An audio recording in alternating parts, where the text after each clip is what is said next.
Hello, welcome to the OMO Podcast. I'm Spencer Scott Holmes. And I'm Ryan Dunigan, and I'm going to be talking kind of a little lower because we're trying to put my kid to bed right now, and I also don't want to wake as soon as he goes down. Don't want to scream at him because I realize when you have like a baby that's only like 4 months old, it's kind of like when you're trying to put him down to bed. Well, first off, it's like the first few weeks you don't realize it, but you could probably like 3-pointer him across the room into the crib and like go away, and he'll still be asleep. But like when he gets a little older and he gets a little bit more sensitive to things around him, he's almost kind of like holding like the bomb from Oppenheimer when they're trying to assemble it, just like slowly trying to like lower him in, like just perfectly, like side, ass, back, down, slowly drop away, and then turns into a quiet place because like your like ankle cracks in a weird way. There's like, oh fuck, Yeah, it's like one of those like old fashioned like Japanese like ninja dens where like they had it where like the floors would make sounds just so they knew if someone was sneaking in. Exactly. Yeah, and I'm at that point where I know what floorboards creak. So it's kind of like almost like Indiana Jones sort of. And then, or if my dog left like a squeaky toy upstairs, like fuck, and like, so it's kind of like, it's a little bit of that. Doesn't take much, just a little bit of extra sound and whatnot. And that's always the deadly zone of, you're like, I gotta be quiet, but I gotta talk. So don't bring up Sonic the Hedgehog or Batman. Those are like the two things that make us, Just don't bring it up to myself. Just don't talking to myself like that. Just don't, oh, you mean this? Oh, I mean, don't exaggerate. Yeah. Okay. For us, because you know what happens when we start talking about Sonic or Batman or something like that, and the next thing you know, we're getting kicked out of a mini mart because we're going talking too loud. Oh, I thought that makes a lot of sense. Wait, do we get kicked out of a mini mart for being too loud about something? I take that back, and I think that was me and Josh Bullock. I remember we were talking so loud about like something or another, and literally the lady was all like, "He's like, do you mind just taking that conversation outside?" You guys are getting so amped and excited. You're getting all hopped up, like you're fucking like drinking a Slurpee, and you're just like, "Well, let me tell you about this, brother." Like, okay, enough about Jill sandwich. All right, can you just get the fuck out of here, please? Yeah, go. That makes way more sense. I thought you meant like, yeah, just don't like mention like Sonic the Hedgehog or Batman. Like to myself in a dark room when I'm trying to rock my kid to sleep, like Batman. It's just kind of you start getting yourself all hyped up. You're like, oh shit, there's a new Sonic the Hedgehog movie. They're showing some more clips of Shadow. They're saying there's supposed to be somebody else in it. Who is it? Is it Amy Rose? It's probably Big the fucking Cat. I just know it. That's what Sega's gonna do to fuck me over. I'm not getting my hopes high for that. I mean, for the movie, I'm optimistic, but like I'm not getting my hopes high. They're gonna have like, this is where Silver or Fang comes in. None of that. I'm like, not at all. Or Cream the Rabbit. Get the fuck out of here.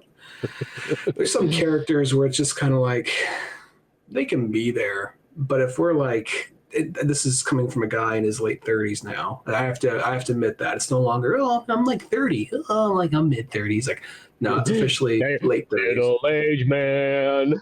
Be like that Saturday Night Live skit where you're just fucking running down the street, got nowhere to really go. It's just like, I don't know where I am. I don't have the time to make a cocktail anymore. It's a canned gin and tonic. So there we are. That's the point. I need somebody at a factory to put this together for me. You know what I mean? I've done my service. I paid my taxes. Somebody should be able to make me this fucking gin and tonic. Why should I have to do it myself? Those days are behind me. I have to freeze my own ice, cut my own lemons, and pour my own 2 bottles?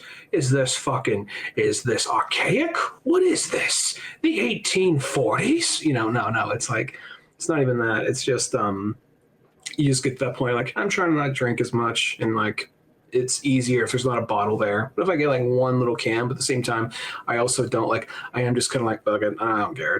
It's not like some it's not some fancy drink that's hard to fuck up. You know what I mean? It'd be, if you're drinking like a margarita out of a can, even though that's not that fancy, if you're drinking a margarita out of a can, or like, there's a little bit more that goes into it. Yeah. If you're doing that, then okay, good luck, Godspeed. Well, I see that like they finally got to the point where they actually made official Jack and Coke, like literally Coca-Cola brand Jack Daniels all combined together. I'm like, wow, that's actually kind of surprising. I'm just surprised they actually did because he feels like that's one of those ones like, whoa, kids drink Coke. They might see that. They might have an uncle named Jack, and the connections will be made. And next thing you know, they're all hopped up on Jack and Coke at age 7. Behind the wheel of a vehicle, because that's just what Coke and Jack makes you do. Power wheels. Can you do DUI on a power wheel? I met a dude who literally was the first person who got a DUI on a bicycle, so I feel like it's not out of the question. You gotta be really fucked up to get a DUI on a bicycle. I know you can, but like, people, and a friend of mine, I'm just gonna say a friend of mine, have rode bikes fucked up all the time, and I feel like you gotta really fuck up to like get pulled over on a bicycle, Well, there was this dude back in the day when I worked lifeguarding, and then I had sort of like my moonlighting lifeguarding job was that I worked at a Christian camp, which was really like the world's most casual place ever. And I remember I got paid. It was almost like $4 more than like the county and everything like that. How long ago was this? Would have been like, like 2010, 11. Like, I'm surprised we haven't heard stories of the Christian camp and Pizza Boys yet. But all right, go on. I know it's kind of a good one, but it was in a sense because everybody was generally well behaved. There was mostly always like a counselor there and so on like that. So it's like nobody ran. It wasn't like there was a bunch of heathens because like in the county pool, pretty much what it is like someone's like, $2 a day daycare. Perfect. Little Billy, you go in there. Here's, a hot dog from 7-Eleven and, an O'Doul's. It's non-alcoholic. Don't worry, fellas. And they just big boot that kid up in the face right off the diving board. Yeah. Yeah, exactly. So here you go, and that's pretty much what it was. It was literally like kind of poor people daycare in a sense, but the Christian camps, everybody was, in a sense well behaved and, they were orderly because God's watching. Damn it. You're not going to make a fucking mistake here. The only thing that was funny is because in the lifeguard training at the county, every rescue involved like 2 people, always 2 people. It was just like, that was just kind of how you got people safely out of there. When I worked at the Christian camp, I was literally the only person. So that was the one thing I thought about the whole time. I was like, well, if shit goes down, everything's a 2-person operation. And here I am by myself, just literally hanging out, eating food and watching kids and so on like that. I imagine for some cases, a lifeguard's got to be, of course you're on it. And there are those who are really responsible. But I also imagine there's got to be those people who are just like, once it actually happens, like, oh, fuck, it's actually happening. There's a thing like, this will happen, but you don't have to worry about that so much. It actually fucking happens. Like, oh, shit. Remember, one time you told me you actually saved a kid's life before. Yeah, we got one of those kids, like, it was like the line of them going off the diving board, and then, like, the last kid, goes and then realizes, like, oh, yeah, I can't swim. It didn't occur to me that I should be jumping off a diving board in the deep end, in the dead center of the pool. And, swimming wasn't my... first skill in life. I mean, I was a little afraid when I was first went into deep water without a life jacket. As a little kid, I was a little afraid, but then just realized, that makes sense. Yeah. I can't swim. Like, I mean, you don't have to be like Michael Phelps, but I mean, I imagine by this point, I don't want to sound like an ableist asshole, but I mean, it's this. And then you kick. That's you just in one direction. You'll end up somewhere, Yeah, exactly. You might not look pretty, but it will do the job. Yeah, look like Zach Braff in like Garden State, where he's just like just barely keeping his head above water. It might look like that, but if it works, right? Yeah, exactly. It's one of those ones. When you say he can swim, what comes to mind immediately is he jumps in, he goes in the water, and you just see bubbles coming up. He doesn't rise up. He's coming. Then the bubbles go away. That's when you start to worry. You just like sigh heavy. You just put down your Game Boy. Like, fine. Yeah, I'll go on in and so on.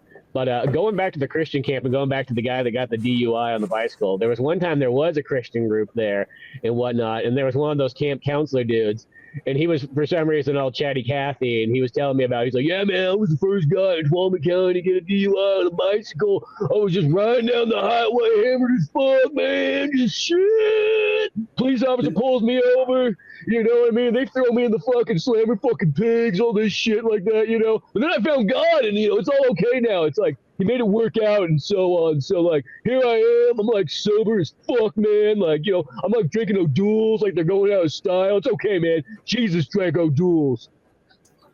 Those guys, it's like, I'm sober, man. Like, for the moment. That's kind of how I feel whenever I meet those guys, because I've met plenty of those types of guys, and you wish them well. If they're not like, if they're getting to the point like, oh hey, like, you know, they're like, bro, Jesus, you know, and then like, but if they get to the point where they're like, oh hey man, what's up? Yeah, you know, I'm all about God now, this and that. I mean, I still like to party, but like, I don't actually drink. But you know, I'll still go to a punk show every so often. You know, it's like, oh, good for you, man, good work. I'll still blow a guy in the bathroom. You know, no big deal. Yeah, my priest said it's okay. You just got to go in and say sorry on Sunday. We're all good. Like, oh, right on, man. Good for you. You found the loophole. But like, if it's like bro, Jesus, bro, Jesus, and he's just replaced, like, you know, like cocaine with Jesus. I feel like he's just going to go back to cocaine eventually. I that's what I feel. You know, it just all those guys I know always end up like. I wish I had a funny story, but it's kind of hard to be funny about it. You know, it's just. Well, yeah, you know what? Well, this dude, let's speak of, he was in the, you know, camp counselor, whatever the fuck you want to call him. You know, he was in there and he was like playing with the kids, but like they had like those pool noodles that, like, you know, they don't allow those in county pools. They're like, no. You know, the great pool noodle disaster of 1996. Fuck that shit. That's been ruined. Never the statue of a kid, because a statue of a kid like floating with like just a noodle, like a noose or something. But this, you know, but since it's Christian camp, it's okay because generally everybody's good natured and so on like this. But I noticed that this guy, you know, because, you know, he has to live the life of being sober and so on like that, he's got to get his kick somehow, some way. And he was like literally like having a pool noodle fight with one of the kids, but like literally beating the shit out of him with the fucking pool noodle, like just like working it hard as fuck. And you can just hear it slapping. He's like, I don't want to play anymore. He's like, this is fun as fuck, man. I need this. Don't you dare take this from me. Like he just gets one noodle around the kid's neck, like tightens it, like brings the kid's like ear to his mouth. It's like, you lose, and God was here to see it. Like flips it, the kid like spins, like just like limp in the water, floating there. Just like one of those ones where he's just like, Mortal Kombat if I don't beat some children today, I am going to be fucking off the wagon. I'll be up there fucking coke and jacking it, fucking literally coke and jacking it, like, and I don't give a fuck. I'll be on that bicycle again. The police will come by and they'll beat me like I'm fucking Rodney King. This is going to be a downhill one, so let me beat you, little Billy. One hand. Praise Jesus. He's like Flea and Boy Erased. Have you seen that movie? No, I never have, but as soon as it got Flea in it, I really want to see it now. Well, it's not exactly like, it was kind of, well, the movie's not funny. It's not funny at all, really. But it was one of those movies, like, my wife and I was back when we lived in San Francisco, and we wanted to go catch a movie. Like, oh, the Alamo Draft House is, let's go see the Alamo Draft House. Is always fun. You know, they have like drinks and all that, and the nice bar after the movie, like really cool, cozy bar. We had a few dates there, you know, before we were actually a couple. And we're just like, oh, and you know, a lot of times, like if you go see like an Alamo movie, a movie at the Alamo Draft House, let's see you're seeing like a Marvel movie. They'll do things to set the scenery. They'll like play old ads for like Marvel toys, or they'll have like some like sketches from like the internet or something relating to past Marvel movies, or they'll even have like, it just makes kind of an event, or they'll show like retro ads or for like a made for TV Doctor Strange movie, you know, just things that kind of like, that could be like, you know, like whatever you're seeing, right? So it kind of makes it kind of a full experience. So we're going there to see this movie called Boy Erased, which we knew the concept. The movie was like basically about a gay conversion camp. And so Was how do you Lee make the that? camp counselor?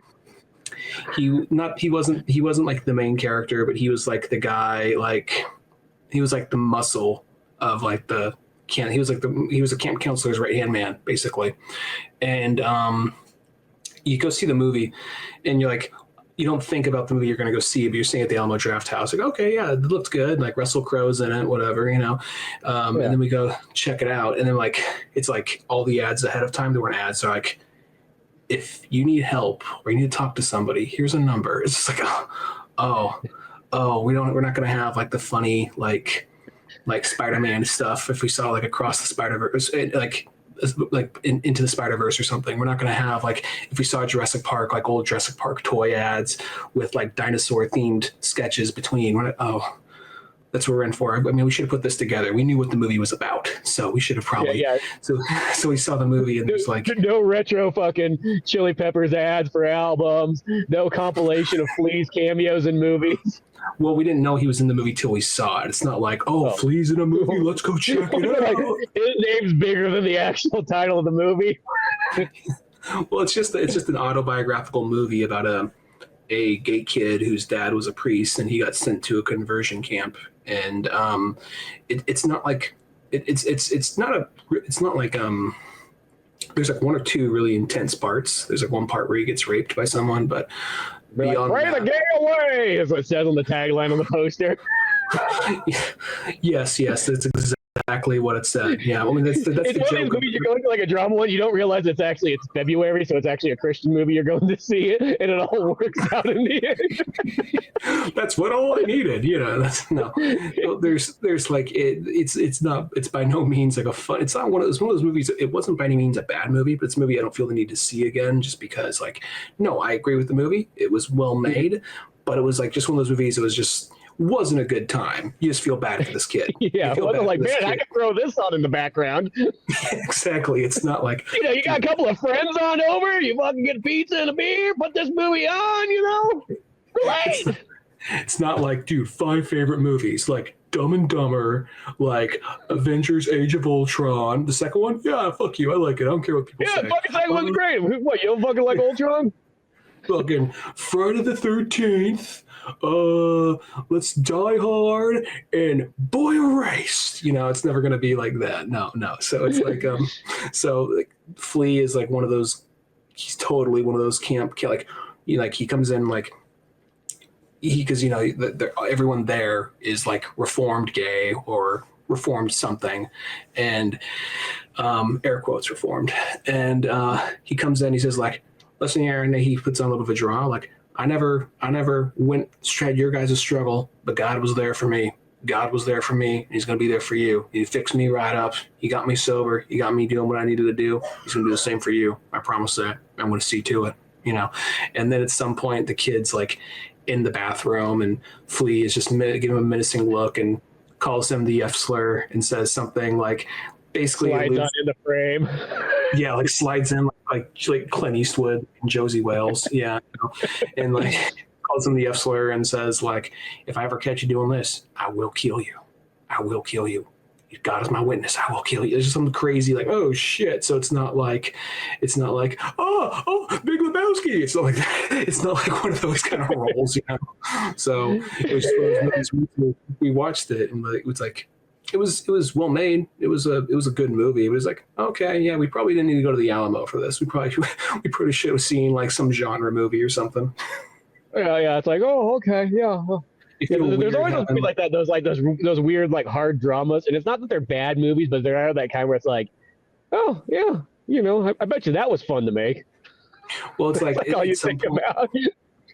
Well, it's like you go to Alamo Draft House, this real hipstery kind of like film bro kind of like bar / movie theater, and you're having like, yeah, let's get some pulled pork nachos, let's get a hazy IPA. Oh, look at this, like truffle oil like popcorn, awesome, you know. And then like you're watching this movie and like Russell Crowe's like, I can't accept you. If God won't accept you, then I can't accept you. Like all this intense shit. You're just like, you know, like eating like you're at a food truck on a Friday night. Like it seems like oddly timed, you know. Oh, there probably is a bunch of like born again people, and they were like, I understand, you know. So it's kind of the downfall, like going to the gym is you see a lot of people that like, I feel like a lot of drug addicts and alcoholics and so on like that become born again Christians, and for some reason they have in like the first 3 fucking sentences they ever say they have to tell you that. They a lot of times like will gather at gyms, which is kind of annoying. You know what I mean? I remember when I know it. I think they get all weird when like you don't like Jesus, like you're gonna go to hell. I'm like, cool, yeah, no, I'm into the old gods. You know what I mean? Not into your new fangled like hipster trend god. You know what I mean? Like, I love when I tell them that, like, Thor for life. What the fuck? Like, you know what? You don't believe in Odin? And they're like, oh. I'm like, get the fuck out of here. Yeah, go move to the Middle East. How about that? You know what I mean? like yeah. This thing you want to tell a lot of like hard, not like Christians, know their shit, but I mean, as far as like the ones that just like the aesthetic of like, I'm a good boy, so I gotta say this now, you're not gonna be judgmental, that kind of shit. Like, guys, you would have hated Jesus. He was a dirty hippie who liked to hang out with like hookers all day and like drunks. And he was like, hey, man, we all got to love each other. We all got to take care of each other, man. Come on. Who's got some welfare? Like, no, you guys would have fucking hated Jesus. Knock this shit off. Well, that's what I always say. I'm like, realistically, Jesus himself is a good fella. It's just all his followers. Something got lost in translation. You know what I mean? Because if you're back in the day hanging out with Jesus, probably was great. It's like, hey, man, what's going on? Yeah, we make some water in the wine. We're washing people's feet. Fucking cool, man. You know what I mean? Yeah. Let's go stop a stoning. You know what I mean? They don't need to fucking do that. Let's get stoned. You know, fucking get it. Fucking Middle East. He's like, hey, man, come over here, man. Come on, here. Tell you what, put that stone down. When was the last time you had a good foot massage? No, don't be weird about it. Don't be weird. Just put your foot right here. You're going to like this. Really nice. My name is Jesus. I'm straight out of the Middle East. I'm a Jewish fella, and I talk like this. You're gonna love this foot massage, boy. They say that I'm mad. Judas, how about you tell him how good my foot massage is? Or, yeah, Jesus, you're pretty fucking good. I mean, I would go to bed like a baby every night because of it. Yeah, that's fucking right. He's just like, what's that you're drinking there? Water? Bam. Let's get fucked. All right, come on. Yeah. Fucking Coke and Jack. That's what that fucking is. Coke and Jack. It's official. I'm fucking sponsored by Coca-Cola. Don't you fucking forget this. Me and fucking Lemmy are going to be hanging out, in fucking heaven. Don't you want me hanging out with Lemmy? You don't know him yet, but I will. Trust me. Yeah, I already know. I'm kind of got this thing where I see visions from the future. I like how he's mildly gay too. Like, I just got this thing, just kind of like, You got this southern thing, I love them women. Believe me, I hang out with hookers all day long. Don't you fucking forget. He's like trying to cover it up. Fucking Joe. He's like fucking Joe Exotic. Yeah, that's what we do. Just the voice. But yeah, you get those fucking people like that and stuff, and then they always like, they feel like they're gonna try to win you over because God forbid they got won over. So I said this before on the show, but one of those dudes you talk about, you have a more interesting one. I'll let you tell about him, but to lead up to that, I had one of those guys, and like, how the fuck did you think this was gonna play, old man? How the fuck did you think this was gonna be like? So he's got to be dead now. This is like going like almost 20 years ago. So he was like 90 fucking years old back then. Yeah, so he's got to be dead. So even if your grandkids, I don't think they're gonna know, but on the chance your grandkids hear this, fuck you, I don't care. Your grandpa was a dick, but grandkids are probably like 50, so I don't give a shit. But anyway, grandkids are probably boomers. That's how old that dude was. Yeah. So it was at the gym you worked at the time, and people get sometimes weird about putting like weights on like the bench for a minute. Yeah, and I just put them there just for a second, because I was like, I don't remember what I was doing. I think I was doing the thing where you lay back and got doing real bench, not real bench, but like when I say the bench, I don't mean the bench like lifting bench. Just a regular flat bench with dumbbells. Flat bench. Yeah. I was laying on that and I was doing it like that because I didn't have a spotter, so I was just doing like something manageable and just doing kind of like fake bench press, kind of thing. And I just sit there. I put them down there just for a second, just have a sip of water, went back, and like I'm about to go back to it. This crusty old fuck just waddles over and like looking like Mr. Burns and like has slacks like on nearly he up to always his wore fucking slacks. nipple. He had like beige slacks up to his nipples and like a white t-shirt tucked in. And he's like, you shouldn't put the weights on the bench. It could damage them. Like, well, I mean, it's a pretty beat up old bench, but I mean, I'm about to go back to it. So yeah, he says, well, back in my time, it just wasn't considered respectful to do. Like, are you using this fucking thing right now? I didn't say that to him. That's immediately my like, oh, okay, whatever, but in your head, like, are you using this fucking thing? Are you going to use it right now? Okay, get the fuck out of it, But anyway, whatever. Go back to it. And then like mid-sentence, and I have my headphones in, mid-sentence, he starts walking over and starts talking to me. I'm like, oh shit, okay, put my shit down, take out the headphones. He's just like, yeah, my name's Frank. I think it's Frank. I don't remember his real name. He's like, doesn't matter. He's dead. Yeah. He's dead. Doesn't fucking matter. Like, even Jesus was like, whoa, don't bring that guy up here. Jesus, don't fucking bring that guy up here. Shit, we ain't partying with him around. Like, Jesus, like, I'm not home, all right? Shit. I've worked 100 years in your name. Oh, jeez, fucking not this guy. Man, I just hoped this guy was going to find Satan and just go down there and suck some cock. But no, look at, he's up here. Damn it. Who the fuck let him in?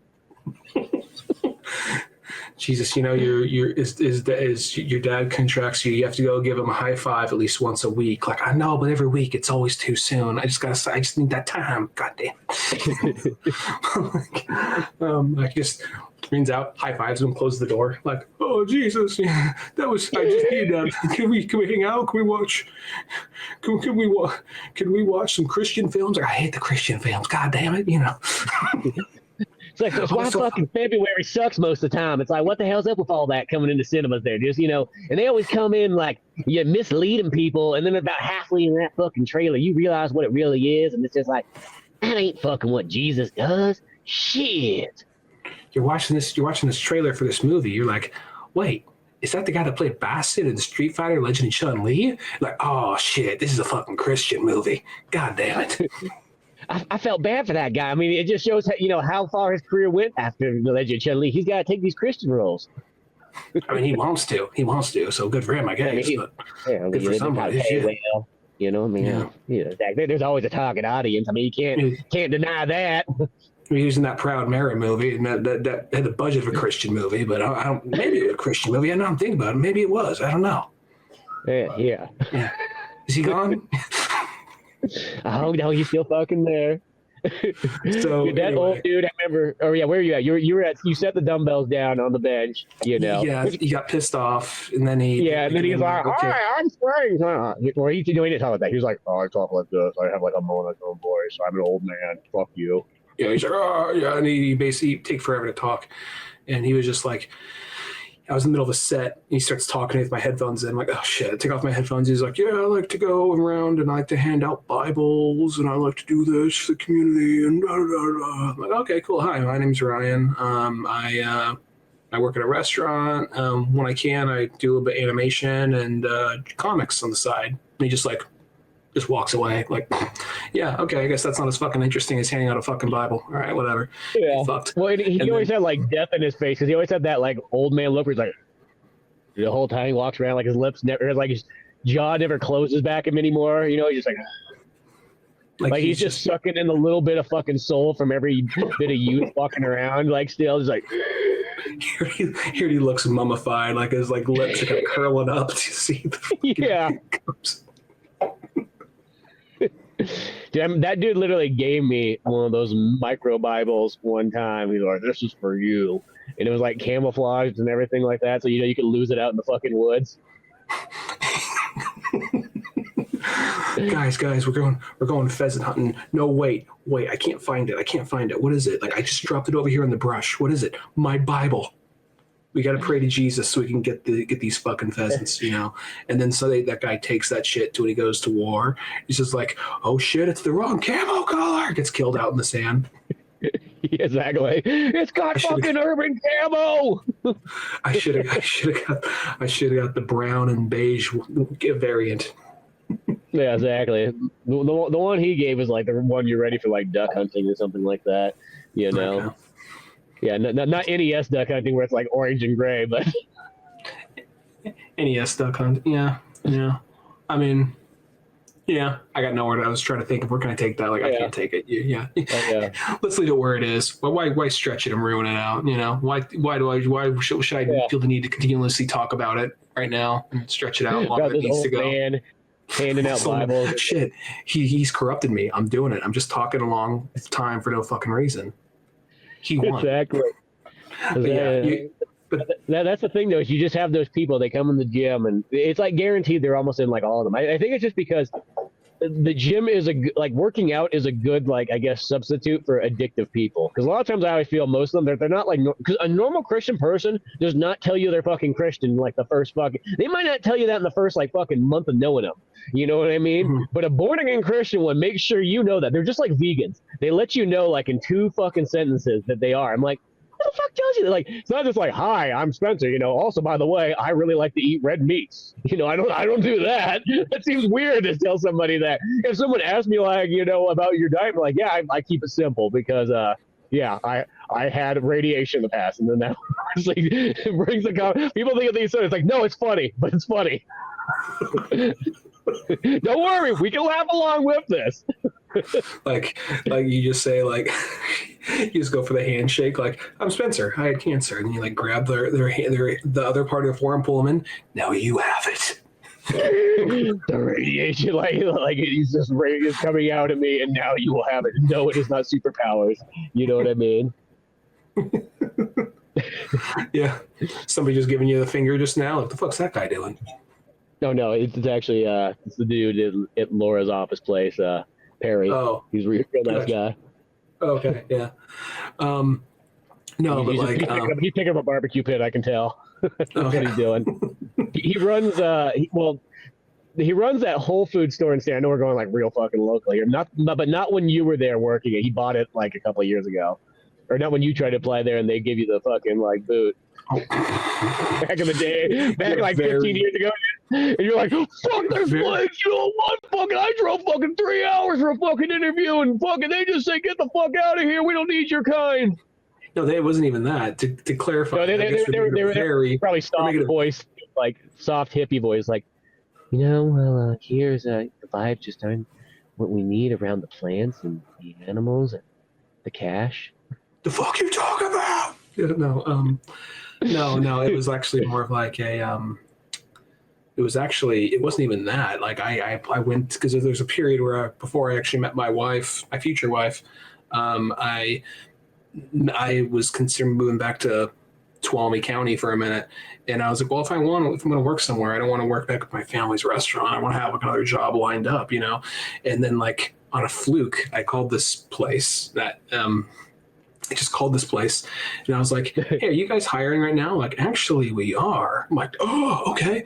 And then, like, I arranged a interview with them, and then I drove, like, 3 hours to the interview, and then, like, thought it went relatively pretty well. And they said, we'll call you. So it wasn't even like, vibes are off, man. Get the fuck out. Get out, you know? And it wasn't even that. It was just, like, and it was just, I did the interview, and it was just, like, yeah, you know, it just never got back to me. So I'm like, fuck you guys. Can't even get a no. Get fucked. Yeah, can't even get a fucking like.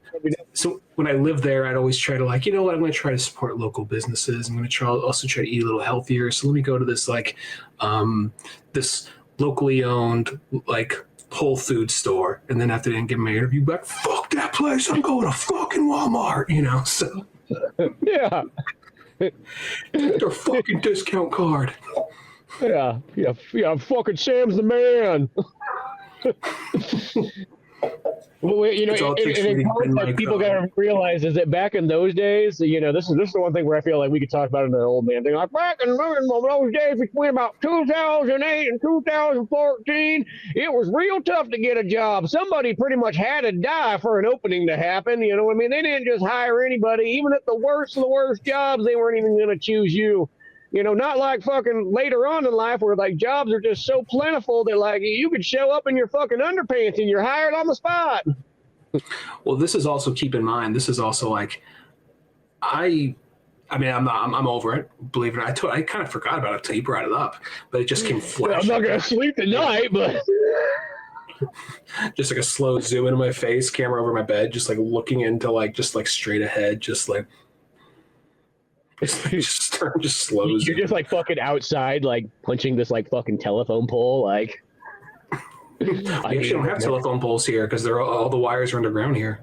Oh well, it's small enough that they can do that, I guess. That's like that thing that you think about in the U.S. Be like, yeah, that sounds like a nice idea to do, but you know, they put a lot of effort already into putting them above ground, and now we're kind of stuck with it.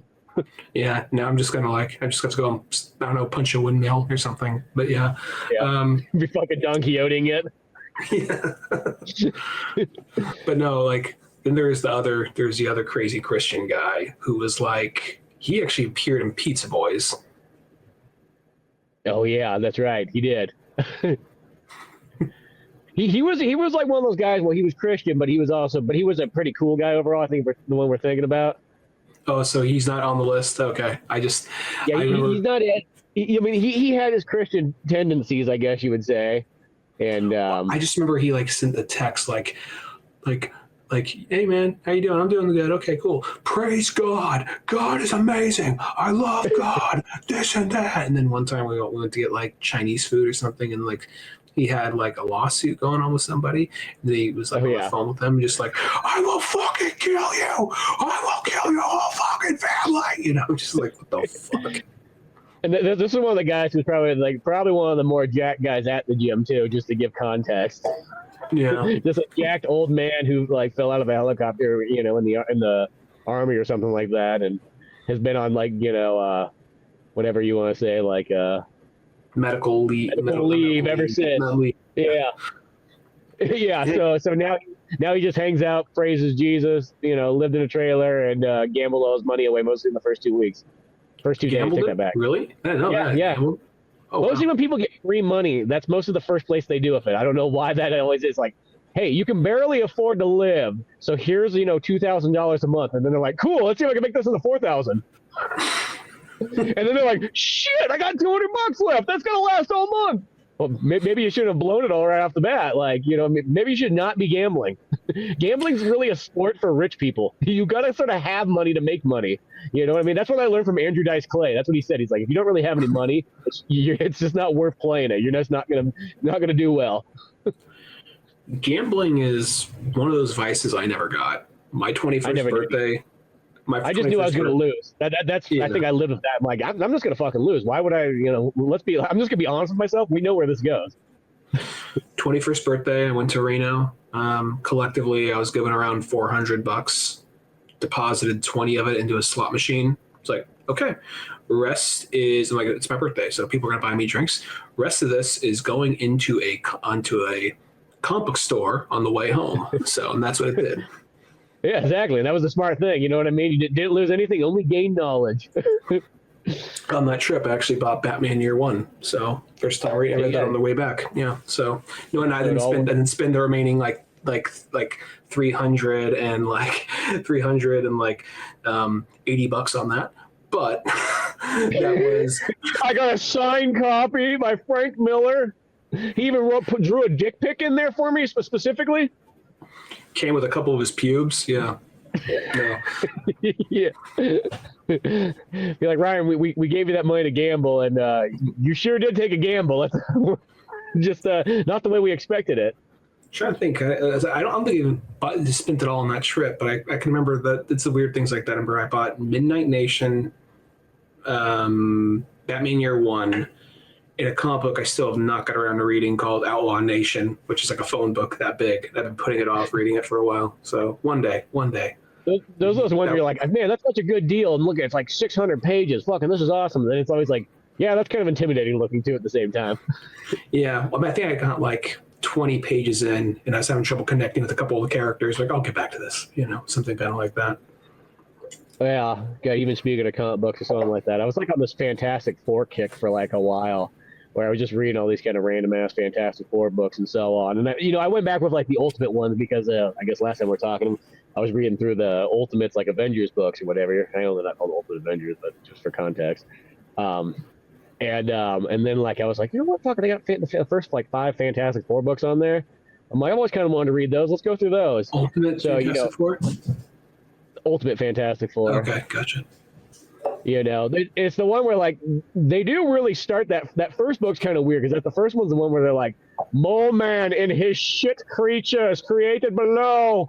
He's like, fuck you, Fantastic Four. I will be back to the Baxter Building. Just need to eat more burritos, more cheeseburgers, and I will have an army greater than all of you. And it's like the weirdest like thing. It's like that's what you start the book with. It's like, yeah, Mole Man's literally got like shit monsters that he's created underground. Someone just Fantastic. Yeah. Yeah, something like that. And it's kind of it's not like it's god awful. It's just fucking weird. It's like, if you were trying to win over some new Fantastic Four fans, this book, I don't know what's going on. Maybe getting tussled around by a shit monster is what made this Reed Richards go evil. Because by the end of this run, this Reed Richards goes evil and becomes the Maker. So maybe just getting like smeared in shit that early in his career, just that PTSD that had to make him be that. Yeah, exactly, something like that. I'll look at tailing it now. But it's weird because like then the books that like I think it was like the second one was pretty fucking good. It was just a Doctor Doom kind of story and so on like that. And then like maybe like the third or fourth one, I think it was like they would flip flop. Like one book would be really fucking good, and then I think the third one was actually good. And then there'd be like then the fourth one was like the Marvel Zombies thing, which is kind of lame. So it was like a tie-in one of that. I was just like, I see what you guys are doing. It's like, hey, what's popular right now? Zombies. Let's do a Marvel version of it. It was just kind of like whatever, you know what I mean? But so it kind of flip flopped back and forth between like there was like real good issues, a real good like graphic novel, and then there was one where it's just like, okay. And I feel like that's sort of like how like I always really want to. I don't know why. I've always really wanted to be like I want to get really into the Fantastic Four. I have no fucking reason to really tell you why that is. Just for some reason, there's just like this hankering in the back of my mind to do it. And I read a handful of other just miscellaneous Fantastic Four graphic novels and so on like that, and had a good old time with it and so on. Even if there is some weird issues in there. I've never actually read Fantastic Four, but I feel like I know a good amount about them just from how much they pop in on people's books and just history and all that. But and I'm not gonna lie, you could hear me on the show like, I don't fucking care about the Fantastic Four. I like Ben Grimm, but beyond that, I don't give a shit. But then like I'm like, you know what? I could probably, knowing how important they are to comics, because they essentially brought superheroes back when superhero comics weren't really popular anymore. So it would be interesting just to kind of look, because I know that there's a reason why so many people like them and why they've lasted for so long and why they're not one of the comics that just disappeared or got obscure. So I wouldn't mind checking out some stuff. I heard Jonathan Hickman has some really good stuff. And also, like I'm way behind on comics. The last new comic I read was Batman Failsafe, the introduction to Failsafe, and since then I've been behind. So I'm gonna try and get back into it soon. I've been kind of cheating a little bit. Like I want to get the real thing and read it, but I've been like watching like comic YouTubers cover like this series, that series that I like what they're doing with the new Ultimates, like Ultimates. I guess it's Ultimate Avengers or the new Ultimates. Yeah, that one sounds really cool. That sounds very different. So curious about that, but last thing I was actually, it's kind of funny, to link back around to the beginning, to help me kind of stay awake. Sometimes my son, wakes up in the middle of the night and you have to feed him, and to kind of help keep you awake, I'll put on like a podcast or something. But I put on I came across Max Brooks's audiobook, Devolved or something like that, or no, Devolution or something like that. and it's his Bigfoot book. And I kind of got through that thing pretty quickly. And I'm not gonna lie, it starts off a little slow, but that one's really good. Yeah, you were telling me that the other day and something like that, and I have literally my own Bigfoot story that I've gotten quite a bit of stuff written on myself. So I kind of almost had that weird thing, like, do I dare read it? And then like it like throws mine on. I mean, I know mine's probably like way different, but and it's like I never really knew exactly what to do with it. I was like, at first it was like the idea was like for, I remember because when we watched that, speaking of Bigfoot, but like it was like when watching the fucking Bobcat Goldthwait over. Yeah, that was the one at first inspired me, like, shit, I could do something kind of, in a similar vein like this. And then I kind of kept going with it, like, oh, this could be like a comic book type thing. I'm like, that could be kind of cool. But then it seemed like one of those ones like, be an interesting one for me to draw stuff in there. And then I was like, well, the other thing too is it could be a novel. Could go that route. Never written a novel before, other than, you know what I mean? So, and so I wasn't too sure which multiple, ways to go with that. I'll say that this one, it's like, it's kind of like World War Z in extent of like its interviews and documents, but at some point it's just like this framing device isn't as realistic because there's no way someone in the heat of this would have remembered this and taken the time to write it down, but the story itself still works. So it's like, yeah, it's still cool. Well, it's also interesting because if you're just reading like well, first off, I'm going to recommend, if anybody checks it out, check out read the book. I enjoyed the audiobook, but I recommend reading the book because the main character, the main voice you hear throughout most of the audiobook is Judy Greer, who is the lady who does the voice of Cheryl from Archer. So, and she's not a bad actor, but she says the, oh my God, blah, blah, blah, blah, blah, blah, and some of the things she says. Just the wrong choice. Yeah, it's easy to imagine Cheryl. She's done other characters and she's been good, but it's kind of harder to take certain scenes as serious, or things that wouldn't sound cheesy otherwise sound cheesy as when she says it, because I'm suddenly imagining this like, oh my God, kind of like Valley Girl type voice behind it. But I would still recommend the book because it does a really good job building up, because what it is like this little experimental eco village for like very wealthy people way out in the woods and out and around Washington. And then Mount Rainier finally explodes and causes like a huge like disarray and natural disasters and all that. So everything's just thrown out of loop. So technically this little like self-sustaining like tech town, like a little square out in the mountains somewhere, should be fine because it's out of the blast range. But because of all the things happening, like, animals become less scarce, hunting becomes less scarce, resources can't get to them, there's a mudslide, all this and that. So I'm not spoiling nothing here.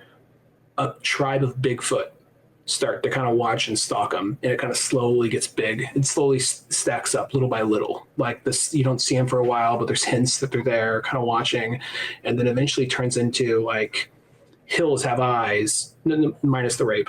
Hills have eyes, but with Bigfoot, basically.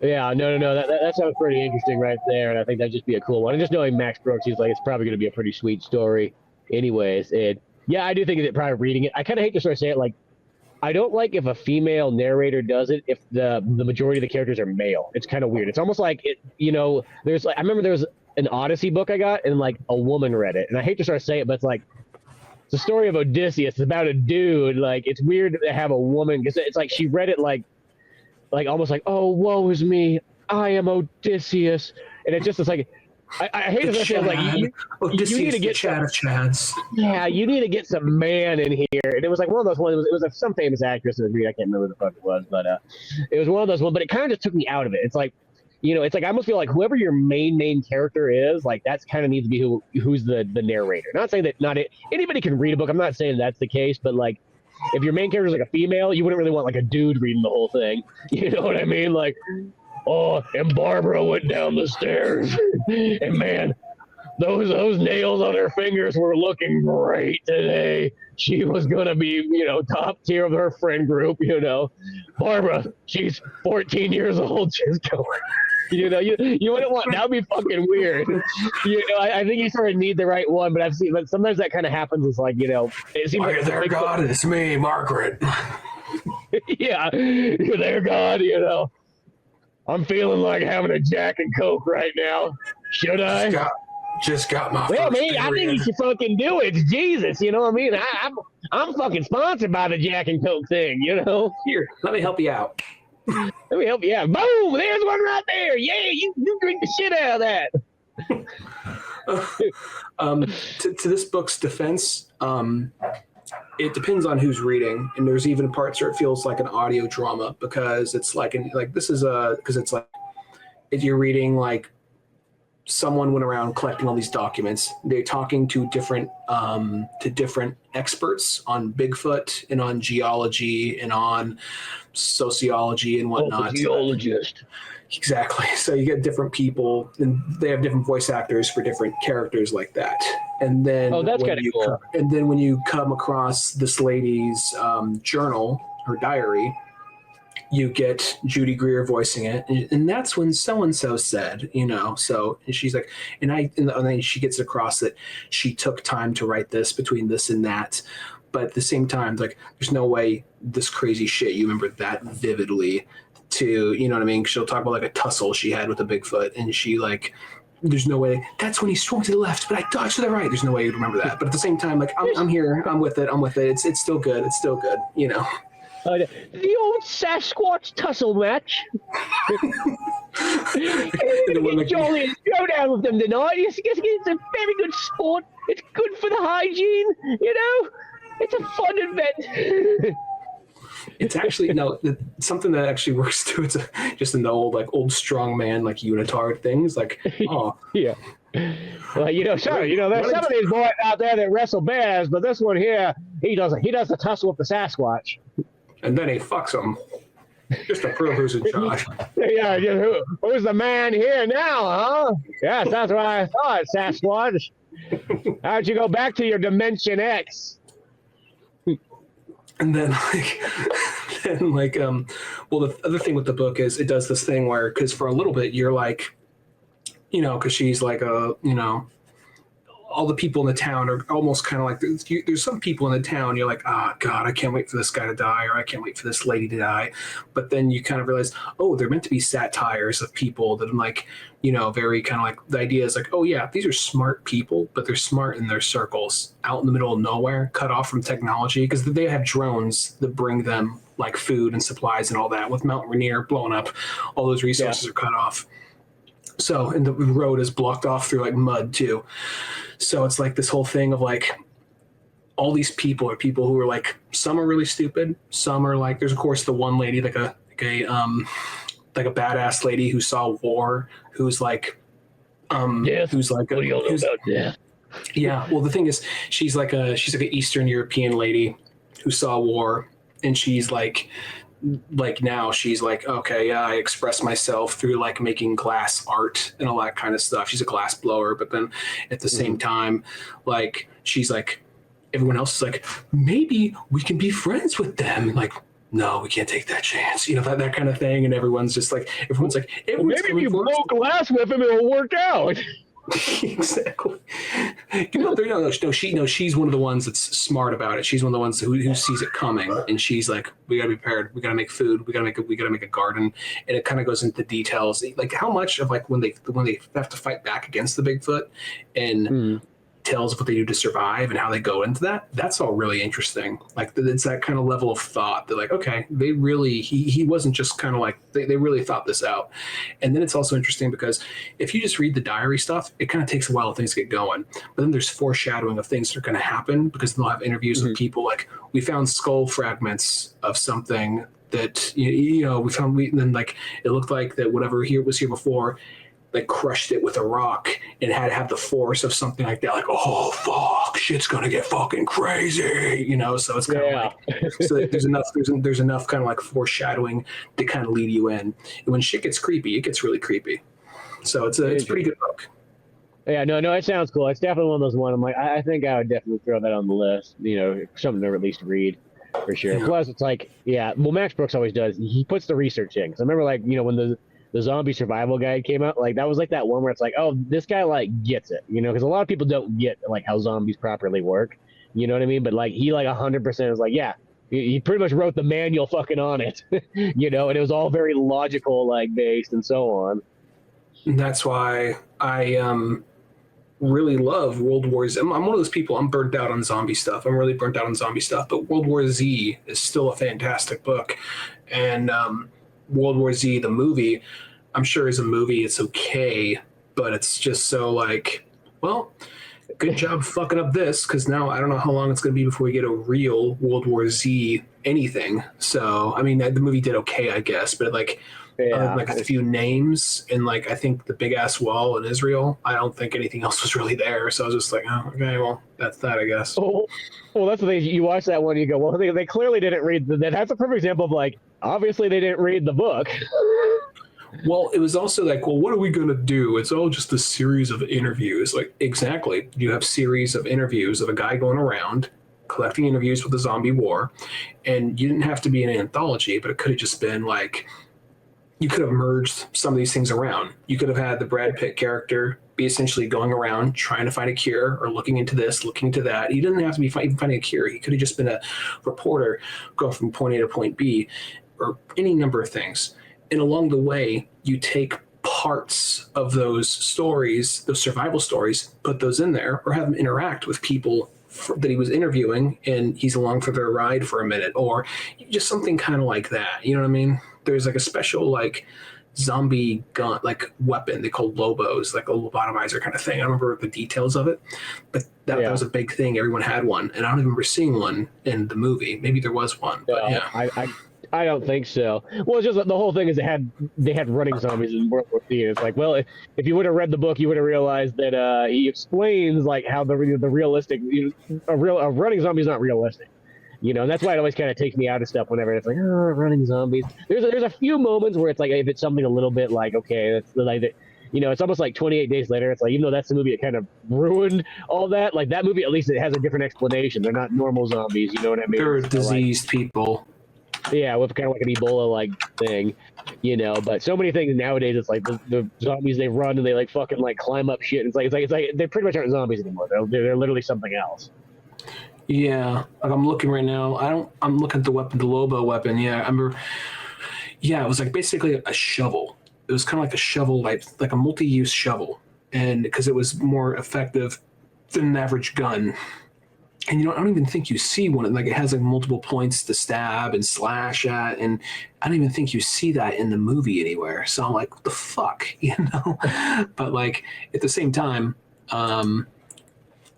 it was also kind of like, yeah, that movie, they were more infected than The Walking Dead. And maybe is that it was an okay movie, but it didn't really stand out that much. And it was just like, I don't know. I just remember being so hooked on that book. And then that movie came out and I saw the trailer. It's like, you got to be shitting me. All right. It's PG-13 too. It's like, unless it's like Resident Evil, like that's about the only thing that like I generally like would care for if it has zombies in it. Everything else is kind of like, eh. Like even in like they had the new Call of Duty come out, and I just like Call of Duty for the campaigns. Like I'm like one of those people. I'm like, I like the campaign. I don't talk about the multiplayer or anything like that. But the campaigns have always been pretty fucking sweet, you know. So I'm like, yeah, I'm gonna play this one, and it was pretty good all in all. But then they had to work about halfway into the game. They had to work somehow, some way, the zombies thing into like the campaign. Oh, and really? Yeah, and it was one of those ones where it's like if it was in any other video game, it wouldn't have been so bad, but it felt like it just kind of took me out of Call of Duty. Like, so what happens, like, your dude, like, fucking falls down this, like, elevator shaft and his gas mask breaks, and then he's breathing in a bunch of toxic chemicals, so now he's just fucking hallucinating, which made me also wonder, I'm like, okay, he's shooting all this stuff. Who is he killing in real life? There's civilians everywhere, man! He just fucking shot him out! I thought they were fucking zombies, dude! I was fucking freaking! You know? So it's like, and it's a long ass fucking level. It felt like it probably wasn't this long, but it felt like it was like almost like 2 hours long, you know. But so it, like you just kind of go through and it's like, okay, whatever, you know what I mean? It's like, okay, you got to work the zombies in here, you know. But it's one of those ones, I get it, you know. Call of Duty Black Ops games have always had the zombie bonus mode, which is fine as a bonus mode. No worries, you know what I mean? I think it was that last Call of Duty one that had kind of there was a cool little bonus one where like you had JFK was in a bunker and there were zombies coming after him. I'm like, well, that's kind of cool because it's just different, you know what I mean? It wasn't like, you know, part of the whole thing. Like, I gotta protect JFK from the fucking infected. Oh, I thought you were JFK. That would be even better if you were JFK. There's nothing to fear but me and my 12 gauge. Yeah. They do have in the new Call of Duty. They have you can go to a Bill Clinton rally in 1991, which I thought was pretty fucking cool. Wait, no, that's FDR. That wasn't. That wasn't. Yeah. It'd be awesome. Him rolling out in a wheelchair, that shit with a gun over his lap. There you go. But yeah, they had Bill Clinton. It would have been kind of cool if you like you could like escort we got to protect the you got to protect the governor because it wasn't President Bill Clinton. It was Governor Bill Clinton. You know, because it was kind of cool. The game did have like a Gulf War theme, which I thought like I've never played a game where you actually are in the Gulf War. Like, you know what I mean? And everything that I've shot in my entire career of video game playing, I have never been to the Gulf War. You know, I just like the idea of like it's always kind of like we got to wrangle Bill. What's he doing? You know what Bill's doing. It's just like he's walking. We have again. He's just walking, and then he just turns and sees like a lady in the crowd, starts running towards him like, Bill, no. You have to like block him and like escort him away. like they get him to his room. Like, okay, wait, we got him to his room. We're fine. Like, wait. Was the window open? They open the window. They open the door. The window's open. Just curtains blowing in the wind. Like shit. Falcon is left in us. He's just chasing a lady down Main Street of DC. Like, where are you going? You guys fucking saxophone. No pants on though.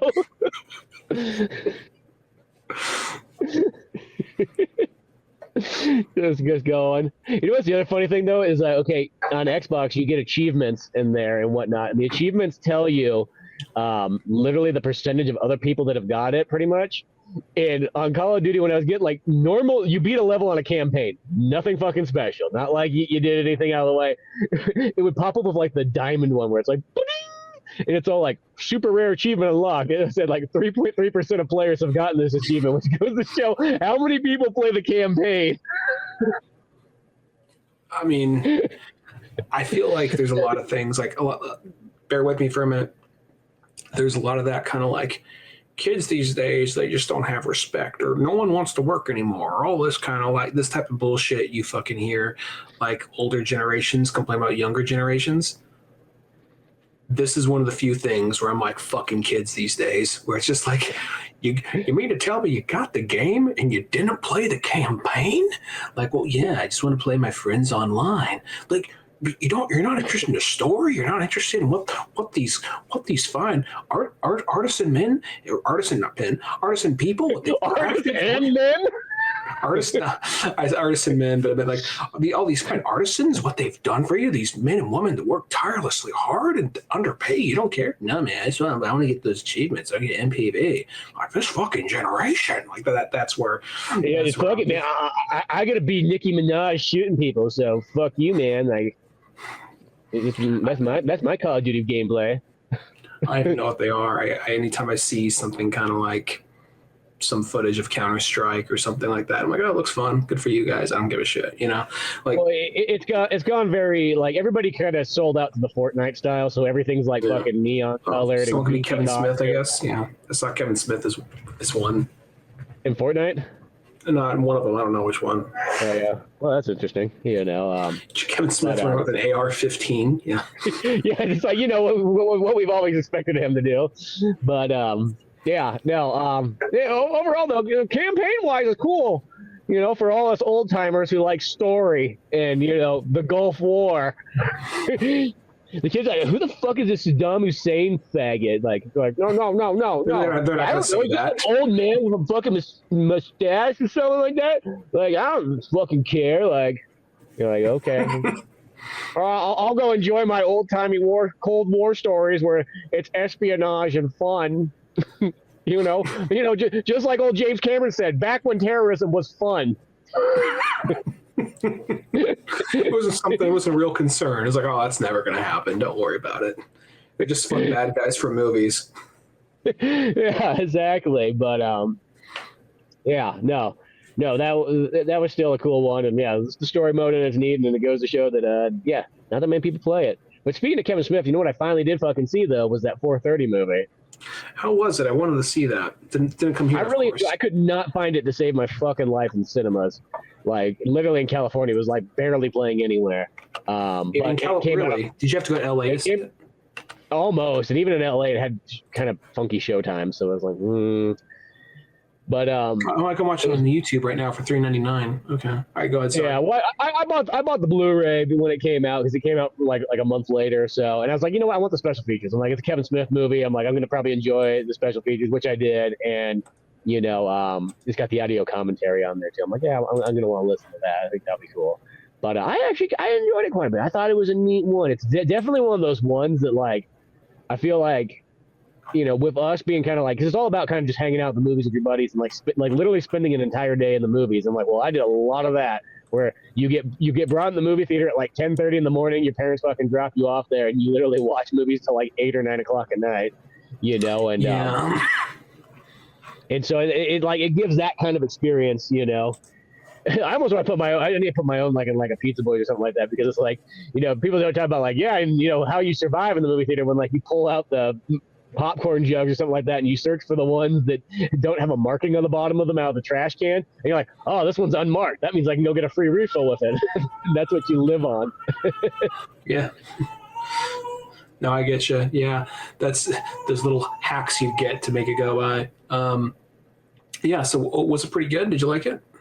I did. I thought it was pretty darn good. I enjoyed it quite a bit. Only watched it once. I don't know if I would say it's probably not maybe like top tier Kevin Smith one, but definitely one of the better ones he's done in a while. You know what I mean? Because there was a point where like felt like he was doing really good with his alternative movies like Red State and Tusk, and then there's that kind of like a little bit of a dip, like The Last Jay and Silent Bob, which is kind of like And so it's weird to say that about Jay and Silent Bob, but like I just remember I was just like, wow, this is kind of like not funny really, and. It looks like things are usually better from him when he's kind of like, and I know that at some point he's like speaking from the heart, but at the same time, this looks more like he's not trying to appease any like previous fans from like this film franchise or that film franchise. And this looks like the closest thing we're going to get to a Kevin Smith autobiography other than Clerks, really. Yeah, well, and I think that's the thing is it had that kind of, it felt sort of like, it gave that Clerks vibe, but without having to be tied into necessarily Clerks. It was just literally, hey, it's 1986 or whatever. Here's a little like day in the life of Kevin Smith and his buddies, pretty much, and him going to the movies all day long, hanging out with friends, that kind of stuff, and then him kind of having this one like date with a girl and whatnot. It's very simple, but like, yeah, I don't know, I really did kind of dig it. I was like, I like this. You know what I mean? Like, I have to check that one out. And it know has good old school, Kevin Smith dialogue in it and so on like that. I know that it's rated R, but he's trying to go for PG-13, but he just walked away with R because for whatever weird reason. But at the same time, though, I mean, I still really want to see this movie because I guess I want to see something that looks more personal, not just kind of like, because even though like Tusk was like, fuck it, let's see what happens. Like that can't work forever. And I know that you like Yoga Hosers, but I really didn't like Yoga Hosers. And I thought that like I thought Jay and Silent Bob reboot was kind of whatever. I was okay with Clerks 3, but I wasn't in love with it. So to hear this, that makes me happy. So I'm going to have to check that out when I get a minute. Yeah, I forgot about Clerks 3, but yeah, I definitely will say this. I think it was better than like those last 3 movies. It definitely was a step in the right direction. I thought it was just kind of cool, just so old school, like just 80s 90s lifestyle that like if you hung out in movie theaters, that this was kind of the movie for that. And overall, I thought it was pretty cool. Like I said, I kind of want to sit down and listen to the audio commentary. So I watched special features and everything. But what about Kevin Smith? Somebody needs to feed Kevin Smith though. It's like he's almost lost like too much weight. I'm like, he's getting that point where it's like, dude, you need a steak here. Don't listen to your daughter anymore because you're starting to get that droopy, like that look that like vegans and vegetarians start to get, where they start to get that droopy look, where it's like, you just eat a little bit of substance. You don't have to eat it all the time, but just a little bit there, you know. I heard that episode you did with I keep on trying to blank on his name. He's been on the show a bunch of times. Josh? Was it Marley? Was it Jack? Well, Josh Bullock, Jack. Yeah, I can't believe I drew a blank on his name. Yeah, I heard that episode you did with Jack where you're talking about Kevin Smith for the first part of it before I think the monster stop motion. Yeah, Bad Monster Party. So I was like, oh yeah, Kevin Smith is kind of really skinny right now. But yeah, I'd like to keep going, but actually I get going here soon. But it's okay. Yeah, I was gonna say it's probably a good time to wrap up, anyways, and so on. But yeah, no. If anything, check out that 4:30 movie. It feels like one of those ones. Like I think that's kind of Kevin Smith kind of getting back on track. I wish he would kind of get back on the podcast. That's the only thing. I just wish there was Smodcast. I think that's the thing that kind of bums me out. There's no Smodcast and there's no education. Even on the paid, $5 a month Kevin Smith thing, there's none of those on there. It's kind of a bummer, but yeah. Well, other than that, though, you always go to oldmanorange.com, which will probably only be there for a little while. I think it's one of those ones. We're going to probably wrap that website up because those host fees just keep going up and up and up. And nowadays, it's almost like put it down like Cold Yeller. It's just in a sense, an old-fashioned kind of landing page. But nowadays, it's like you can just do a link tree and it pretty much does all the stuff there. You don't get all the little extra bonuses and so on. But till then, Old Man Orange is still there for the moment.com. And we always got everything up on the YouTube and Spotify and yada, yada, yada, all those places. But till then, I am Spencer Scott Holmes. And I'm Ryan Dunigan. And we'll see you some other time. Later, folks.